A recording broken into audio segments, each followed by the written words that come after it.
नमस्कार। मैं राजनीतिक परिवार में पैदा हुआ। जब मैं छोटा सा था 1980 में प्रियंका और मैं घर में लेई बनाते थे, रात को निकलकर पोस्टर चिपकाते थे। चुनाव समझता हूं। 20 साल से मैं स्वयं चुनाव लड़ रहा हूं।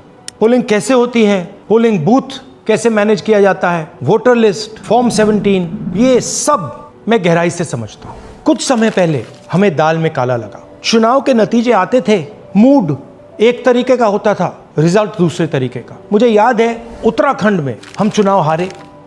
बाद में मैंने कैंडिडेट से पूछा कि जहां रोड शो हुआ था वहां जाके देखिए हमें कितने वोट मिले। हजारों लोग आए थे, पोलिंग बूथ में किसी ने वोट नहीं किया। यह असंभव था, यह हो ही नहीं सकता। उसके बाद छत्तीसगढ़ और मध्य प्रदेश के रिजल्ट, हमें लगा कुछ ना कुछ गलत हो रहा है। 2018 में मध्य प्रदेश में चुनाव होता है, हम जीतते हैं। हमारी सरकार चोरी हुई थी। 2023 में चुनाव होता है, मैंने अपने आंखों से भारत जोड़ो यात्रा में देखा, भयंकर एंटी इनकम्बेंसी, और हमें 65 सीट मिलते हैं। इम्पॉसिबल, हो ही नहीं सकता। और फिर महाराष्ट्र में पहली बार हमें सबूत मिला।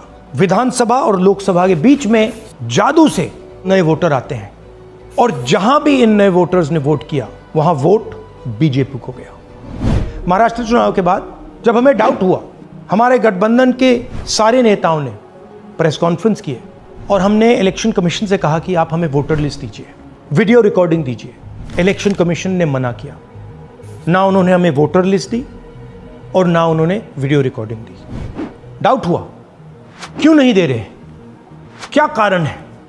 तो हमारे दिमाग में सवाल उठा, क्या इलेक्शन कमीशन बीजेपी की मदद कर रहा है? क्या इलेक्शन कमीशन ही इलेक्शन को चोरी करवा रहा है? इसके बाद हमने एक टीम सेटअप की और हमने उन्हें कहा कि आप जाइए, एक कंस्टिट्यूएंसी में जाके ढूंढिए, सच्चाई ढूंढिए, किस प्रकार से चीटिंग की जा रही है, किस प्रकार से यह काम किया जा रहा है और कौन कौन इस काम को कर रहे हैं। सबसे महत्वपूर्ण बात यह है कि इलेक्शन कमीशन डिजिटल डेटा नहीं देता है, फिजिकल डेटा देता है।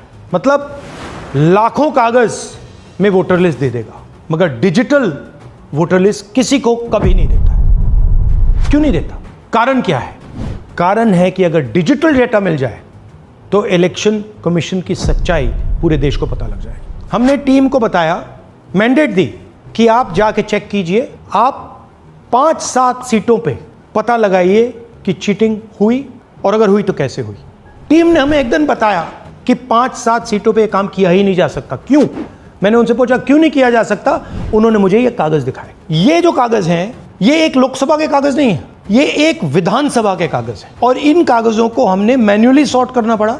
और पूरा का पूरा काम जो हुआ है, इसमें 6 महीने लगे हैं, और एक असेंबली सीट में हम ये काम कर पाए हैं। क्यों? क्योंकि डिजिटल डेटा नहीं दिया जाता। अगर इलेक्शन कमीशन ने हमें डिजिटल डेटा दिया होता तो हम ये कार्रवाई पूरे देश में, हर लोकसभा में, हर विधानसभा में 15 मिनट में करके दिखा देते। हमारे पास अनलिमिटेड रिसोर्सेज नहीं है, इसलिए हमने ये रिसर्च सिर्फ एक लोकसभा में, एक विधानसभा सीट में की। मगर मुझ में अब पूरा भरोसा है कि ऐसी 100 से ज्यादा सीटें हैं हिंदुस्तान में। जो यहां हुआ है उन सीटों में भी हुआ है। और याद रखिए, अगर बीजेपी को 10-15 सीटें कम आती तो आज नरेंद्र मोदी प्रधानमंत्री नहीं होते, इंडिया गठबंधन की सरकार होती। जांच ने 5 तरीके की चोरी पकड़ी है। डुप्लीकेट वोटर, जिसका मतलब एक वोटर के नाम वोटर लिस्ट में अनेक जगह आ रहे हैं। फेक एड्रेस, मतलब एड्रेस है ही नहीं, या फिर house number 0। Bulk voter in single address, मतलब एक छोटे से घर में 40, 50, 60 लोग रह रहे हैं। इनवैलिड फोटोज, छोटी सी फोटो है या फिर फोटो ही नहीं है, और वो जो छोटी फोटो है वो दिखती भी नहीं है। कौन है, किसका चेहरा है, नहीं पता लग सकता। Misuse of form 6। Form 6 first time voters के लिए होती है, मतलब जिनकी एज 18-20 साल की हो, मगर वोटर लिस्ट में 90 साल के लोग फॉर्म 6 का प्रयोग कर रहे हैं। चुनाव में 6,50,000 वोटर थे, उसमें से 1 लाख चोरी के थे। अब मैं आपको 5 उदाहरण देता हूं। ये देखिए, गुरकीरत सिंह डांग, इसका नाम 4 अलग अलग बूथों पे आता है। ये कैसे हुआ और क्यों हुआ? एक और उदाहरण, विशाल सिंह, वाराणसी में वोटर लिस्ट में नाम है और बेंगलोर में 2 बार वोटर लिस्ट में नाम आता है। क्या ये वाराणसी में वोट कर रहे हैं या बेंगलोर में वोट कर रहे हैं या दोनों जगह वोट कर रहे हैं? एक और उदाहरण देखिए, हाउस नंबर 0।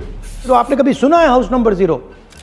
हमने तो नहीं सुना था, मगर बेंगलोर में हजारों हाउस नंबर 0 हैं वोटर लिस्ट पे।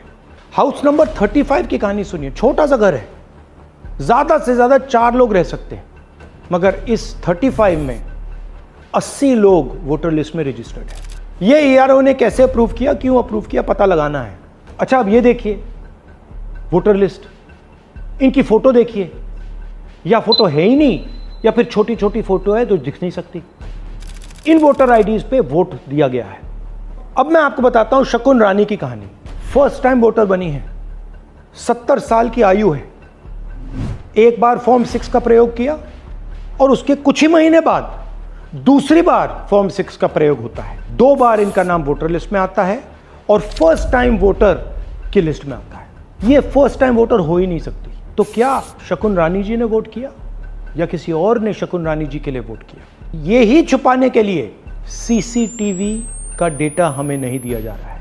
और ये शकुन रानी जी अकेली नहीं है, ऐसे हजारों लोग हैं जिन्होंने फॉर्म 6 का प्रयोग करके 2-3 बार वोटर लिस्ट में नाम डाला है। हमने पहले इलेक्शन कमीशन से इलेक्ट्रॉनिक वोटर लिस्ट मांगी थी, CCTV फुटेज मांगी थी। उन्होंने अपना काम नहीं किया, हमें नहीं दिया। फिर हमने अपना इन्वेस्टिगेशन कराया, RTI भरे और हमारे पास डेटा आया। भाई और बहनों, सच्चाई यह है कि हिंदुस्तान में इलेक्शन कमीशन और BJP मिलकर इलेक्शन चोरी कर रहे हैं। यह पूरा का पूरा सबूत ब्लैक एंड व्हाइट में आज हमने आपको दिया है। इलेक्शन कमीशन जानता है कि हमने उनकी चोरी पकड़ ली है, इसीलिए SIR आया है। यह SIR जो है इंस्टीट्यूशनलाइज चोरी है। इलेक्शन कमीशन खुलकर बिना डरे BJP के साथ मिलकर चोरी कर रहा है। और ये जो SIR है, इसका लक्ष्य गरीबों का जो हक है, उनका वोट जो है, उनसे चोरी करने का है। मैं आपको एक और बात बताना चाहता हूं। इस पूरी इन्वेस्टिगेशन में हमने वोटर एडिशन को देखा है, मगर जितना एडिशन होता है शायद उससे ज्यादा डिलीशन होता है, सबट्रैक्शन होता है। तो ये सिर्फ एक मेन तरीका हमने पकड़ा है, दूसरे तरीके पे हमने इन्वेस्टिगेशन की ही नहीं अभी। मैं इलेक्शन कमीशन और इलेक्शन के ऑफिसर्स को साफ कह रहा हूं, आप जो कर रहे हो गलत कर रहे हो, ये ट्रीजन है, देश के खिलाफ है। ये मत भूलिए, टाइम आएगा हम आपको पकड़ेंगे, बचने वाले नहीं हो। It is critical that we expose voter चोरी।